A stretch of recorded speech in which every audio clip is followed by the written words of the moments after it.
Hi, this is John Core, and this video is aimed at the owners or CEO of businesses whose largest customers have terminated their contract with you and simultaneously demanded a 30 to 50% cost reduction and giving you limited time to respond. So that's what the video is about. If you're in that situation, clearly you can sort it out on yourself, but if you consider some help, just go to profitwithjohn.com/judo.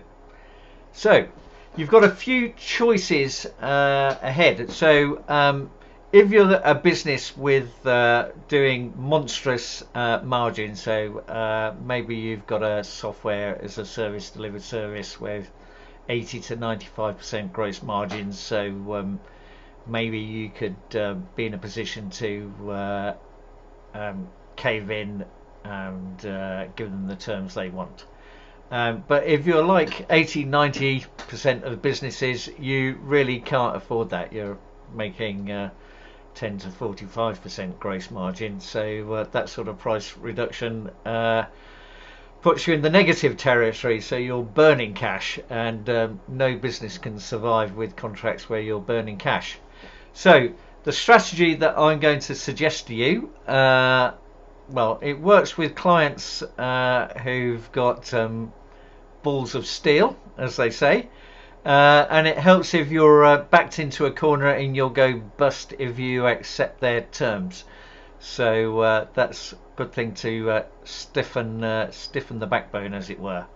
So depending where you are, so if you were someone like Rolls-Royce to Airbus, they really can't follow through on that threat. I was working with a big aerospace situation where bullying procurement people delivered that, but my client was the only person in the world that could deliver a mission critical component, so they're talking out of their ear, so they couldn't really see through the threats to terminate them.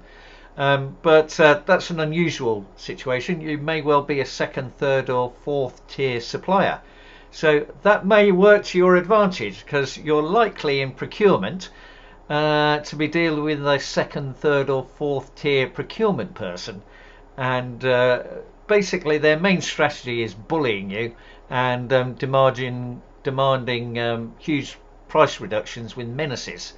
I'd like to say the tactics are more sophisticated than that, but that's not been in my experience in about 30 years. So they certainly like demanding money with menaces.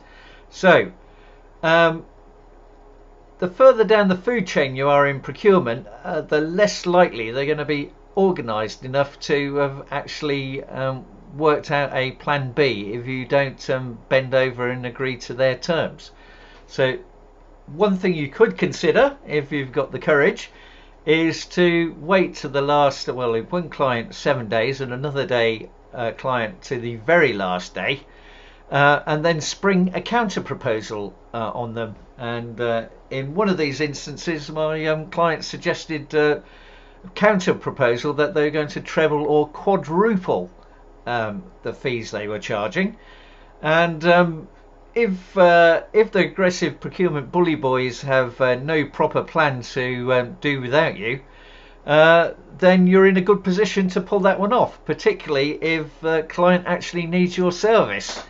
And you could twist the knife, as I've done, is ping out the situation to their audits and risk committees.